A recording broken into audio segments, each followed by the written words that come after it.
오늘은 주님을 사랑하는가라는 제목으로 여러분과 은혜를 나누고자 합니다. 교회에서 가장 많이 들리는 단어 중에 하나가 믿음이겠죠. 믿음을 말하지 않습니까? 신앙이라고 할 때도 믿을 신자에다가 우러러볼 앙. 신앙이라는 게 무언가에 대해서 이제 두 글자로 한자로 풀이한 것인데, 원래 영어로는 religion, 그리고 또 원래 원어로 되는 religio란 말은 어디에 붙들어 맨다, 그런 뜻이랍니다. 그러니까 종교, 마루종자를 쓰고 가르침, 중심이 되는 가르침, 내가 그것을 딱 붙들고 살아가는 그 신념 같은 거, 이게 종교라는 거죠. 그래서 믿음이란 말을 많이 씁니다. 그런데 사도 바울이 고린도전서 13장에서 특이한 말을 하죠. 믿음, 소망, 사랑 가운데 그중은 사랑이라고 하셨어요. 왜 믿음이라고 안 하고 믿음, 소망, 사랑 가운데 사랑이라고 했을까? 제일 부드러운 말이죠. 믿음, 소망, 사랑 가운데 제일 감정적이고 좀 듣기만 해도 가슴 설레기도 하고 뜨거워지기도 하는 단어인데, 그럼 그런 의미에서 그냥 그렇게 썼을까?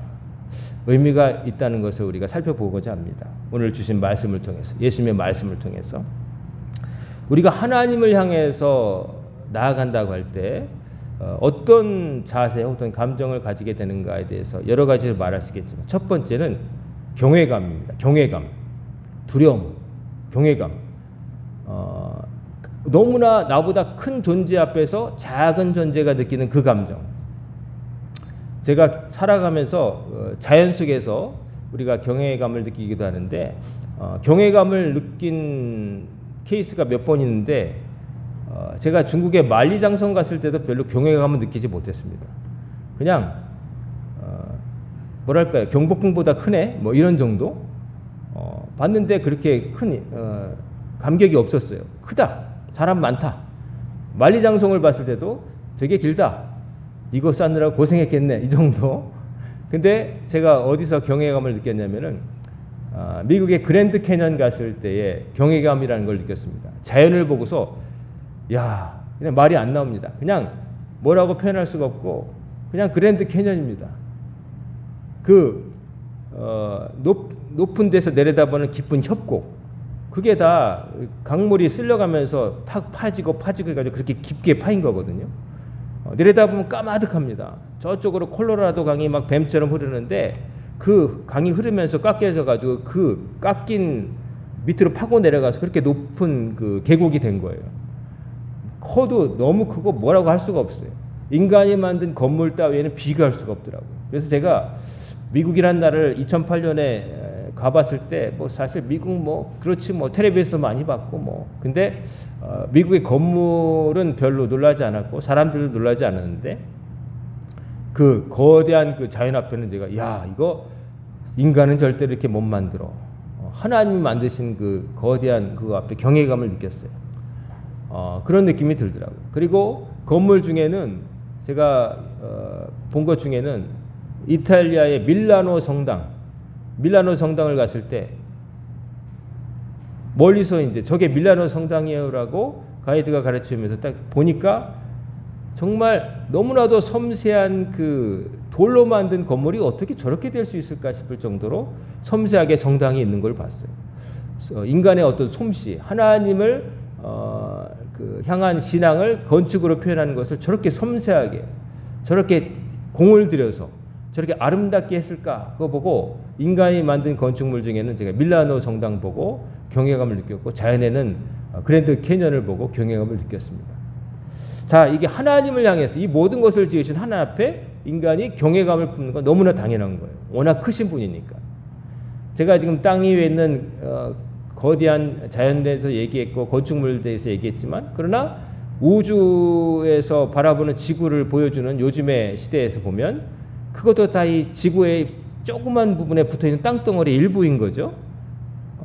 하나님은 이 지구를 지으셨고, 또 지구만 지으신 게 아니라 저 태양을 지으셨고, 근데 놀랍게도 과학자들이 아직까지 그래도 다는 아니지만 밝혀낸 거에 따르면 이 태양을 중심으로 한 이 태양계라고 하는 수금주야 목토 천해 명왕성은 뺐고 이 태양계라고 하는 거대한 게 엄청나게 많은 게 은하계라고 있다는 거고, 이 은하계라는 게 또 우주에는 수없이 더 많다는 거예요. 그러니까 말로는 표현하지만 솔직히 말하면 우주는 너무나 커서 우리가 지금 여기서 남양주 화도 묵현로 65-1번지 여기서 지금 예배드리고 있는데, 이 하나님 지으신 세상은, 이 지구는, 우주는 더할 나위 없이 더 큰 거죠.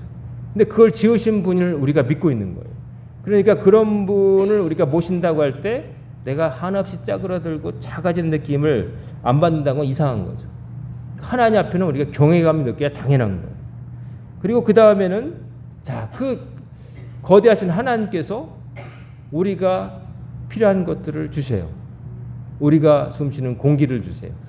물을 주시고, 먹을 것을 주시고, 건강을 주시고, 우리 생명을 주시는 거. 하나님의 은혜로 우리가 살아가고 있잖아요. 우리가 뭐 벌어서 산다고 그러지만 벌려고 한다고 다 벌어집니까? 하나님께서 건강을 주셔야 내가 아침에 일어날 수 있고 출근도 하고 퇴근도 하는 것이지. 그리고 이 공기를 뭐 국가에서 공급해 줍니까? 어느 대기업에서 공급해 줍니까? 아직까지는 물은 이제 수원지를 기업이 독점하고 상표를 따라서 이제 돈 내고 먹으라고 한 때가 이제 한 20년 가까이 되는데, 뭐 수도도 사실은 공짜로 먹지는 않는 거죠. 수도세 내니까. 그건 국가에서 하는 거지만 어쨌든 물조차도 이제 상품이 되어서 돈 주고 먹으라 하는 시대가 됐지만, 공기는 아직까지는 돈 주고 물론 사는 데도 있어요. 저 뭐 스위스의 높은 산에 공기를 이렇게 넣어가지고 팔기도 한다지만 아직까지는 공기는 공짜입니다. 근데 공짜라고 해서 값어치가 없는 게 아니라 상품으로서의 그 돈을 못 받으니까 그렇지만, 그러나 그 가치는 상품 가치에 비교할 수 없는 놀라운 가치가 있는 거죠. 이거 없으면 당장 죽잖아요. 몇 초 만에. 물도 그렇고 이거 하나님 주시는 거예요. 그러니까 하나님의 도우심으로 살아가고 있으면서 하나님께 감사한 마음이 안 든다? 그건 이상한 거죠. 하나님께 늘 감사하는 것이 당연한 마음의 자세죠. 그 다음에 이렇게 좋으시고 위대하시고 우리에게 은혜를 베푸신 분을 내가 어찌 찬양 안 할 수가 있어요. 좋으신 하나님이라고 동네방네 다니면서 만나는 사람들에게 전해야 되는 거죠.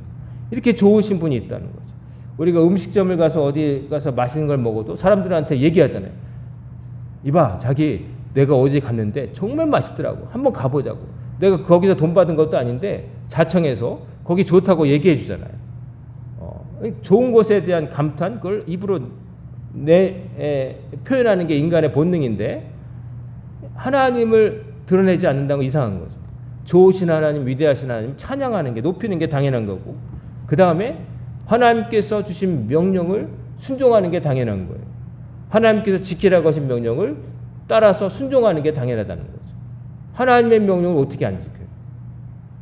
우리가 회사에 가면은 고용주 사장의 명령을 지키게 돼 있죠. 대부분 아주 부당한 건 아니라면. 왜냐하면 나를 고용한 사람이니까, 나에게 월급 주는 사람이니까 그 사람 말을 듣게 돼 있잖아요. 군대에 가면은 또 내 상관의 말을 듣게 돼 있잖아요.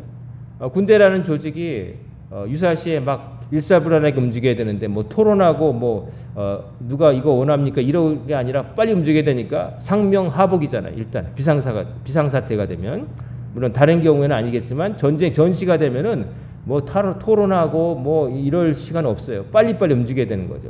지휘부에서 판단하고 이래야 되겠다. 물론 잘해야 될 책임이 거기 있지만 아래 사람들은 따를 수밖에 없어요. 우리가 한번 살펴보고 오고 그 다음에 말씀드릴게요. 그럴 시간이 없단 말이에요. 그러니까 높으신 분의 명령은 따르는 게 정상인 거예요.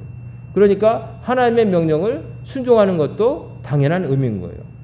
그 다음에 마지막으로 한 가지 더 한다면, 하나님을 믿는 것이, 믿고 의지하는 것이 당연한 거예요. 하나님을 신뢰하는 거예요. 하나님을 의지하는 거예요. 여러분이 이 계단을 갈 때 이렇게 난간을 붙잡는 거, 이게 언제 부러질지 몰라 그러면 안 잡을 거 아니에요. 근데 쇠로 돼 있고 나사가 잘 박혀 있다. 그러니까 의지하는 거 아니에요. 신뢰하는 거예요. 내가 남자분들은 아시겠지만 이발소에 가면은 어떻게 합니까? 면도를 해주잖아요. 지금도 이 마석 시내에 가면, 제가 단골로 가는 이발소에 가면은 면도를 해줍니다. 면도를 해주는데 옛날식으로 해줍니다. 이만한 면도칼을 탁 뽑아가지고 비누 거품에다 짝짝해가지고 가죽에다 짝짝해서 이렇게 하면은 그분이 막 칼로 여기를 막 이렇게 해주는데, 그분이 제가 그분을 믿으니까 그 시퍼런 칼날 앞에 목을 내밀지, 그분이 손이 떨려가지고 이렇게 부들부들거리거나 아니면 갑자기 재채기를 수없이 하는데 그러면 하얀 옷 입고 갔다가 빨간 옷 되어서 올지도 모르잖아요. 그러니까 그분을 믿는 거죠. 여러분이 또 버스를 탈 때도 버스에서 좋을 수 있는 건 뭐예요? 운전기사가 사고는 안 낼 거라고 하는 막연하지만 그러나 경험으로 축적된 그런 믿음이 있기 때문에 그 차 타고 이렇게 눈을 잠자는 거지. 야, 저 기사가 엉뚱한 데로 갈지도 몰라. 그러면은 여러분 잠 못 자는 거예요. 그러니까 우리는 알게 모르게 누군가를 신뢰하고 기대며 사는 건데 가장 신뢰할 수 있는 분이 누굴까요? 하나님인 거예요. 인간을 신뢰할 수가 없어요. 다 인간인데 인간을 신뢰할 수 없는 이유가 악하기 때문도 그렇고 능력이 모자라기 때문에 신뢰할 수가 없어요. 쉽게 말하면 돈을 빌려줬는데 아주 떼어먹을 각오를 하고 악하게 떼어먹는 사람도 있지만 갚겠다고 약속하고 그런 마음이 있지만 일이 잘못돼가지고 못 갚는 경우도 있잖아요. 그러니까 인간은 악하고 약하기 때문에 신뢰할 수가 없어요. 그러니까 강하고 선하신 분을 의지해야 되는데 그 정점에 누가 있어요? 하나님이 계신 거예요. 강하고 선한 누군가 사람을 의지할 때도 있는데 그러면 실망합니다. 아무리 강하고 선해 보여도 인간이기 때문에 실수할 수 있고 실족할 수가 있어요. 제가 다윗이라고 하는 임금, 바로 당신이 그 사람이라 몇 주 전에 설교했었죠.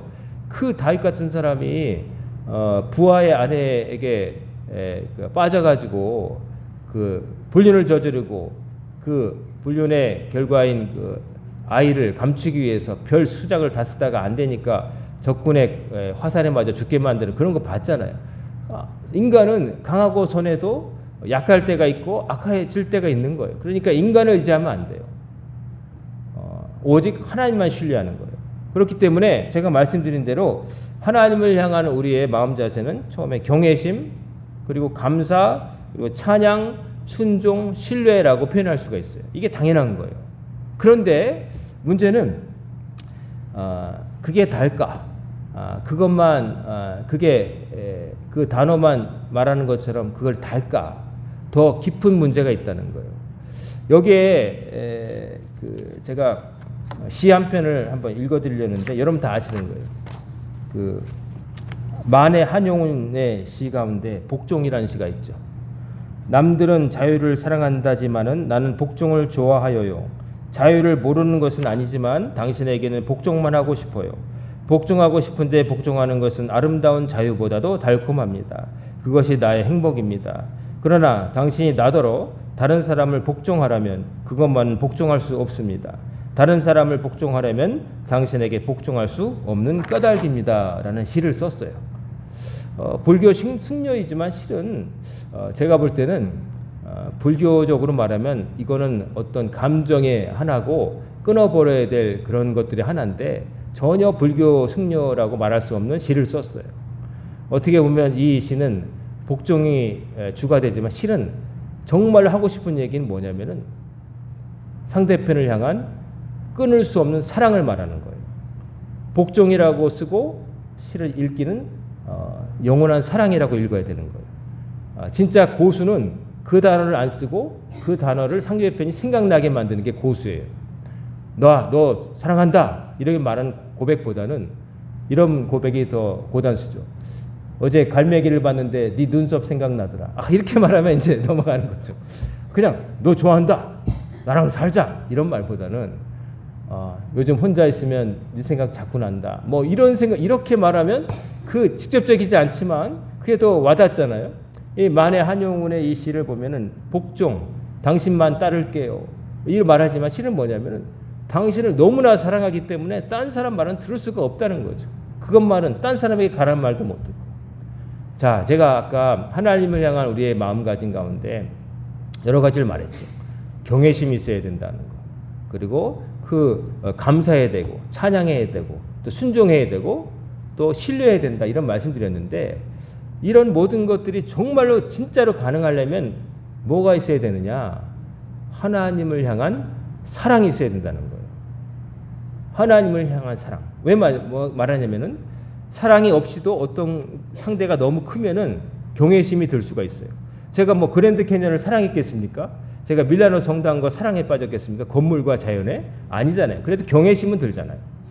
그리고 또 어떤 사람에게 은혜를 입어서 감사한 마음이 들어서 내가 어려울 때 누가 돈을 빌려줬거나 내가 뭐 어떤 신세를 졌을 때 고마운 마음은 가질 수 있지만 그렇다고 그 사람하고 결혼할 건 아니잖아요. 그렇잖아요. 그 사람을 사랑하는 거하고 좀 다른 감정이잖아요. 그리고 뭘 찬양한다고 할 때 훌륭하다라고 하는 것을 높일 때 어떤 예술가가 훌륭한 그림을 그렸다 뭐 이렇게 말할 수 있겠지만 그러나 그렇다고 제 그 화가나 음악가를 사랑하는 거하고 좀 다른 거잖아요. 그렇죠? 그리고 누군가를 신뢰한다고 할 때 제가 아까 그 이발사 그분을 신뢰하는 거, 버스기를 신뢰하는 거, 의사를 신뢰하는 거, 뭐 이런 것들은 그 사람의 전문적인 기술과 경험을 믿기 때문에 안정성을 믿기 때문에 그런 거지만 그렇다고 그 사람들을 내가 사랑하는 건 아니잖아요. 그건 다른 거잖아요. 그러니까 아까 말한 것이 신앙에 정말 필요한 것들이고 당연한 것들인 것 같지만 그러나 완벽한 신앙에 이르려면 부족하다. 하나님을 향한 진정한 믿음을 이루기 위해서는 한 가지가 부족한데 사실은 그게 뭐냐면 하나님을 향한 사랑이라는 거예요. 하나님을 사랑하지 않으면 그 경외심도 그 감사도 찬양도 신뢰도 복종도 완벽한 것이 될 수 없다는 얘기를 드리려고 하는 거예요. 사랑 없이도 이런 것들이 가능한데 하나님을 그런 힘에 의한 순종, 힘으로 너 말 안 들으면 번개 때린다 이래서 아유 순종할게 그걸 원하는 게 아니라 하나님은 엎드려 절받기를 원하시는 게 아니라 우리가 진정으로 마음과 뜻을 다해서 하나님을 알고 하나님이 우리를 얼마나 사랑하는지를 우리 깨닫고 하나님 앞에 나오기를 바라신다는 거예요. 아까 사랑한다는 말을 제가 막 이렇게 설교하다가 우리 국어사전에 뭐라고 써 있을까 한번 찾아봤더니 이렇게 돼 있더라고요. 상대방 혹은 상대편 어떤 대상을 지극히 좋아하고 아끼는 마음, 지극히 좋아하고 아끼는 마음이라고 돼 있어요. 아끼는 마음. 여러분 좋아한다는 건 뭐 그런데 좋아하는 거 근데 아낀다는 단어가 제 마음에 들어왔어요. 아낀다. 아끼는 게 뭐예요? 상대편이 괴로운 것을 원치 않는다는 거예요. 여러분이 아주 더 와닿게 말하면 여러분이 자식들을 되게 아끼잖아요. 나는 고생하여도 내 자식들은 무거운 거 안 들기를 원하잖아요. 땡볕 아래서 일하는 거 싫어하잖아요. 그 아끼는 마음이에요. 사랑하기 때문에. 반대로 말하면 누군가에 대해서 아끼는 마음이 없고 그 사람이 힘들게 고생해도 아무 생각 안 들면 안 사랑하는 거예요. 딱 답이 나왔어요. 그 단어가 왜 들어갔을까? 국어학자들이 왜 아낀다는 단어를 썼을까? 아낀다. 그 내가 아끼는 대상에 대해서 우리를 어떻게 해요? 보호하려고 하고 그 대상이 힘드는 것을 못 보고 차라리 내가 당하는 게 낫지 뭐 이런 마음 드는 거 그게 아끼는 마음이란 말이에요. 자식에 대해서 여러분 탁 오죠? 하나님이 우리를 그렇게 사랑하셨다는 거예요. 그러니 우리도 하나님 향해서 그런 마음으로 나아가야 된다는 거예요. 우리가 하나님을 감히 아껴드릴 수는 없죠. 하나님이 뭐 모자라신 분도 아니고 힘이 그렇지만 아낀다는 하나님께는 그런 마음을 쓰기 어렵지만 우리를 그렇게 아껴주시는 분이기 때문에 우리 안에 자연스럽게 들어야 되는 그 마음이 그 사랑이라는 거예요. 나를 그렇게 아껴주시는 분, 내가 괴로울 때 힘이 되어주시는 분, 나를 사랑하시고 나에게 필요한 걸 공급해 주실 뿐만 아니라 내가 잘 되기를 바라시고 이제나 저제나 기다려주는 그분을 향해서 나는 어떤 감정을 가져야 되는가? 그때 마땅히 가져야 될 감정이 사랑이고 그 사랑이 있을 때에 우리가 하나님을 신뢰할 수 있고 진심으로 경외할 수 있고 순종할 수 있고 또 찬양할 수가 있다는 거예요. 그래서 믿음과 소망, 사랑 가운데 그 중에 제일은 사랑이라고 바울 선생님이 말씀하신 것 같아요. 다 설명 안 하셨지만 바울 사도께서 하필이면 그에 까딱하면 오해해서 할 수 있는 말, 믿음이 안 중요하냐? 소망이 안 중요하냐? 이렇게 사람들이 잘못하면 따질 수도 있는데 믿음, 소망, 사랑은 영원히 있을 건데 그 중에 제일은 사랑이라고 말씀하신 거예요. 오늘 본문에 보면은 예수님이 사랑에 대해서 막 말씀하세요. 우리가 잘 아는 이야기죠. 베드로와 그 제자들이 예수님 돌아가시고 그냥 실망하여서 나는 물고기 잡으러 간다 그래가지고 디베랴 호수, 갈릴리 호수로 다시 원래 본업으로 돌아갔어요. 베드로와 야고보, 요한 그리고 또 도마도 또 이름이 밝혀지지 않은 두 제자까지 해서 고기 잡으러 다시 갔다는 거예요. 고기 잡으러 갔는데 그때 예수님께서 나타나신 거예요. 나타나셔가지고 말씀하시기를 고기 좀 잡았냐 그러더니 하나도 못 잡았다라고 대답하는데 아직도 주님을 모르는 거죠. 근데 그때 이 주께서 사랑하셨던 제자라고 하는 요한이 주님이시다라고 발견하게 되는 거죠. 주님이시다라고 했을 때 제자들의 반응이 재밌는데 베드로는 어떻게 합니까? 물고기 잡을 때 어부들은 간단하게 입었어요. 쉽게 말하면 속옷 아래 팬티 정도만 가리고 그냥 뭐 옷을 많이 입을 필요가 없잖아요. 어차피 젖을 건데 비린내 나고. 그러니까 그렇게 입었는데 주님이시다 하는 말을 들었을 때 그때 그 거리가 그 성경에 기록된 걸 보면 대략 지금으로 치면 그 무태에서 예수님 서 계신 곳에서 이 사람들이 호수에 배를 댄 데까지 약 90m였대요. 여러분 눈이 아무리 좋아도 90m에서 사람 알아보기 어렵잖아요. 근데 요한은 눈이 좋았는지 거의 몽골인 수준으로 눈이 좋았는지 주님이시다라는 것을 알아들어요. 그때 베드로는 어떻게 하느냐? 겉옷을 두르고 물속으로 첨벙 점프를 했다는 거예요. 주님이시니까 예를 갖춘 거예요. 주님이시라니까 아무 생각 없어요. 그냥 본능적으로 풍덩하고 90m를 헤엄쳐 온 거예요. 근데 나머지 제자들은 어떻게 하냐면 그 물을 다 해가지고 잡은 물고기도 다 주섬주섬 주님은 주님이시고 일단 고기 잡은 건 포기할 수 없지 않느냐 다 챙겨가지고 무트로 나와서 나중에 153마리나 된 거 다 확인하잖아요. 주님은 주님이시고 우리 이제 고기 잡은 건 포기할 수 없다. 그러니까 베드로가 왜 수제자인지 저는 거기서 보여요. 예수님 잡혀가실 때 칼을 뽑아가지고 제사장 말고의 그 종의 귀를 자른 사람도 베드로고 주님이시다 할 때 그냥 덮어놓고 그냥 배고 고기고 상관없이 우통 두르고 그냥 점프해가지고 온 것도 베드로고. 그 베드로가 최고의 유능한 제자는 아니지만 예수님 보실 때 주님을 가장 사랑한 제자였다는 게 여기서 드러난다고 봐줘요. 사랑하니까 이것저것 생각이 뭐 이러면 이렇겠지 이런 생각이 안 되는 거예요. 우리가 사랑하는 대상을 대할 때 여러 가지 생각을 하지 않잖아요. 그냥 생각하기 전에 행동이 앞서잖아요. 그런 것처럼 베드로는 그랬던 거예요. 그래가지고 나와가지고 예수님과 대화를 하는데 식사를 다 마치고 그러는데 주님께서 베드로에게 짓궂은 질문을 하시죠. 뭐라고 하시냐면 조반을 먹은 다음에 시몬 베드로에게 이르시되 요한의 아들 시몬아 네가 이 사람들보다 나를 더 사랑하느냐 하시니 베드로야 네가 이 사람들보다 나를 더 사랑하느냐. 이 국어의 표현은 조금 좀 오해를 살 수 있는데 하나님과 예수님과 이 사람들을 놓고서 선택하는 게 아니라 문맥적으로는 드러나긴 하지만 여기서 예수님 물으시는 건 뭐냐면 이 사람들도 다른 제자들도 나를 사랑하고 너도 나를 사랑한다마는 네가 이 사람들이 나를 사랑한 것보다 네가 나를 사랑하는 게 더 강하냐? 이걸 물으시는 거예요. 네가 이 사람들보다 더 나를 더 많이 이 사람들에 대한 사랑보다 이 사랑이 더 크냐라고 물으신 거예요. 물으시니까 뭐라고 하냐면 주님 그러하나이다. 내가 주님을 사랑하는 줄 주님께서 아시나이다. 이렇게 대답을 하죠. 그랬더니 예수님이 내 어린 양을 먹이라 뭐 이렇게 말씀하세요. 근데 그걸 끝나는 게 아니라 두 번째로 또 물으시는데 똑같이 하는 거예요. 네가 나를 사랑하느냐. 그러니까 똑같이 대답합니다. 주님 그러하나이다. 내가 주님을 사랑하는 줄 주님께서 아시나이다. 그러니까 내 양을 치라. 아까 먹이라. 치라. 이렇게 말씀하세요. 그런데 그걸로 끝나는 게 아니라 세 번째 또 물으시는 거예요. 요한의 아들 시몬아 네가 나를 사랑하냐 하시니 주께서 세 번째 네가 나를 사랑하냐 하심으로 베드로가 근심하여 이르되 베드로의 마음이 불안이 생긴 거예요. 주님이 나를 못 믿으시나? 세 번째로 물으시니까 주님 모든 것을 아시오면 내가 주님을 사랑한 줄을 주님께서 아시나이다. 이제 베드로는 감출 게 없는 거예요. 주님 아시나이다. 제가 거짓말 안 한다는 거 아시나이다. 진짜로 주님을 가장 사랑한 걸 고백한 거예요. 그랬더니 여기에서 내 양을 먹이라 라고 말씀하셨다는 거예요. 자, 세 번 물으셨어요. 세 번 물으신 거는 뭘까요? 베드로가 세 번 부인했잖아요. 세 번쯤 아니다 그런 건 진짜인 거예요. 실수로 한두 번까지는 그래도 실수했다고 치지만 세 번은 아닌 거예요. 음주운전을 한 번 한 사람, 두 번, 세 번 한 사람은 그 사람은 스트라이크, 삼진 아웃. 베드로가 삼진 아웃을 한번 당했던 거예요.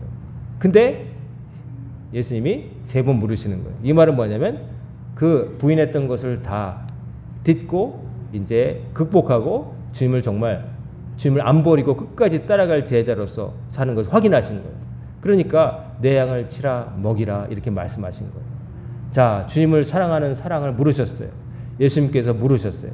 우리 신앙생활을 한다고 그러는데 믿음도 있고 소망도 있고, 그런데 이 믿음, 소망, 사랑 가운데 사랑이 최고라고 한 바울의 말은 요 세 가지가 서로 따로따로인데 이것 중에 1, 2, 3등이다. 금메달, 은메달, 동메달의 그런 뜻이 아니라 하나님을, 예수님을 향한 하나님 아버지를 향한 진정한 사랑이 없으면 그 믿음도 온전할 수 없고 소망도 끝까지 갈 수 없다는 말을 한 거예요. 그러니까 신앙의 최고봉은 사랑으로 끝난다는 거예요. 하나님을 사랑하게 되면 하나님을 믿게 되고 하나님의 약속을 믿게 되고 소망을 두고 평생을 살아간다는 거예요. 자, 그러면 사랑이라는 게 어떻게 형성될까요? 여러분, 모르는 사람을 사랑할 수 있나요? 모르는 사람을 사랑한다고 말하는 사람이 있을지도 모르겠어요. 만화 주인공을 사랑한다고 말하는 약간 이상한 애들도 있던데, 그리고 음악 가수 자기를 하나도 모를 자기 팬이라고 그러면서 그 사람이 자기를 알아주지도 않는데 사랑한다고 말하는 애들도 있지만, 그러나 모르는 사람을 사랑할 수는 없는 거예요. 사람을 사랑해야 됩니까? 그렇게 물어볼 때 우리는 다 사랑해야 된다고 말하죠. 그때는 사랑해야 마땅하다는 걸 말하는 거지, 특정한 사람을 사랑하느냐고 하는 질문하고는 다른 거 아니겠어요? 여러분, 누군가가 여러분에게 하나님을, 예수님을 사랑하십니까? 라고 말할 때 여러분 아멘이라고 당연히 대답하겠는데, 그 아멘이 두 가지가 있어요. 하나는 당연히 그래야 되죠. 아멘. 근데 그것으로 멈추면 안 되고, 정말 내가 사랑하나이다, 주께서 아시나이다, 그러려면 하나님과 예수님과의 관계가 있어야 돼요. 함께한 시간들이 있어야 돼요. 주님을 위해서 수고하고 땀 흘려본 체험이 있어야 돼요. 가장 빗바닥에 처했을 때 하나님 손 붙들고 이뤄본 경험이 있어야 돼요. 그렇지 않은 사람이 말하는 신앙, 소망 믿을 수 없어요. 하나님을 사랑한다는 것은 막연한 게 되면 안 돼요. 한 번도 안 가본 어딘가에 대한 막연한 동경, 하와이나 히말라야의 설사를 보면서 한번 가봐야지 멋있을 거야 이런 생각이 아니라, 내가 만나지 못한 유명한 가수나 그런 사람에 대한 동경이 아니라, 내가 체험했고 날마다 나와 함께 하시고 나 떠나도 내 곁에 남아줄 그분에 대한 내 경험이 있어야 된다는 거예요. 그래서 신앙이라고 그러지만 사실은 그 밑바닥에는 하나님을 향한 사랑이 갖춰지면 나머지는 그제서야 저절로 된다는 거예요.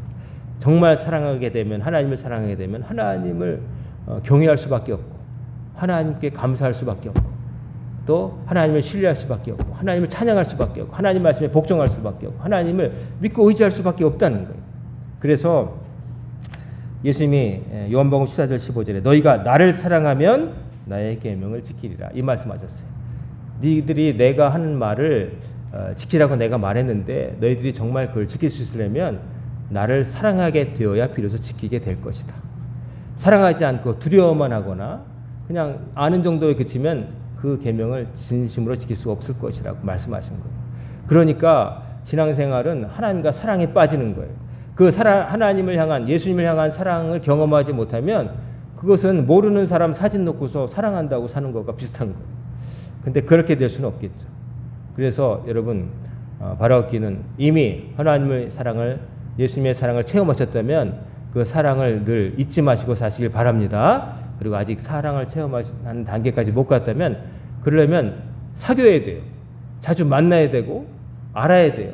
그래야 사랑할 수 있게 돼요. 사람 사귀는 것과 똑같아요. 모르는 사람 사랑할 수 없는 것처럼 모르는 하나님을 사랑할 수 없어요. 그럼 하나님을 알아야 돼요. 그러면 성경 읽고 성경대로 해보고 기도하고 응답받고 주를 위해서 피땀을 흘려보고, 그래야 여러분 하나님을 사랑할 수 있어요. 그러면 사랑하게 되면 하나님께서, 예수님께서 명하신 바를 양을 치고 먹이고 하는 일까지 할 수 있게 되는 거예요. 교회에서는 믿음을 말하고 헌신과 충성 봉사를 말하는데, 이것보다 하나님을 사랑하게 되면 여러분은 알아서 하게 될 거예요. 여러분은 하나님을 향한 사랑을 가장 갈구하시길 바랍니다. 여러분을 정말 아끼시고 사랑하신 하나님의 사랑을 여러분 잊지 마시고 그 사랑을 배신하지 마시고, 하나님이 나를 이렇게 사랑하시는데 나는 어떻게 해야 될까 한번 생각해 보시면 어떻게 살아야 될지는 저절로 물이 위에서 아래로 흐르듯이 저절로 알게 될 줄로 믿습니다. 저는 그것을 믿습니다. 하나님이 하나님의 형상대로 우리를 지었기 때문에 하나님의 사랑을 알기만 하면 그 다음에는 알아서 하게 될 것이다. 하나님은 그걸 원하신 것이지 사랑은 없이 시키니까 하고 벌 받을까 하고 뭐 이런 것들 다른 것을 노리고 하는 거 그런 거 원하지 않으신다고 봐요. 하나님께서 여러분을 얼마나 사랑하시 거기서 가장 큰 증거가 뭐냐면 사실은 예수님을 이 땅에 보내주신 거예요. 우리 죄 때문에 독생자 예수님을 이 땅에 보내주신 게 우리를 향한 하나님의 사랑을 확증하신 증거예요. 그것을 믿는 사람이 구원받는다는 건 그 사실을 단순히 알고 그랬다더라가 아니라 우리를 이만큼까지 사랑하시기 때문에 독생자까지 피 흘리게 하셨구나 한 걸 내가 그 사랑의 깊이와 무게를 알고서 내가 반응할 수 있을 때 그게 진짜 믿음이 된다는 거예요. 그러면 나머지는 다 첫 단추를 잘 깨면 나머지 단추 마지막 단추가 꿰지게 된다는 거예요. 우리 광인의 성도님들은 주님을 정말 사랑하시는 성도님 되시기를 주의 이름으로 축원합니다. 그리고 사랑하시는 사람답게 사시기를 또한 간절히 소망합니다. 아멘. 기도하겠습니다. 사랑과 은혜가 충만하신 아버지 하나님, 오늘도 저희들의 발걸음을 주님 앞으로 인도하심을 감사드립니다.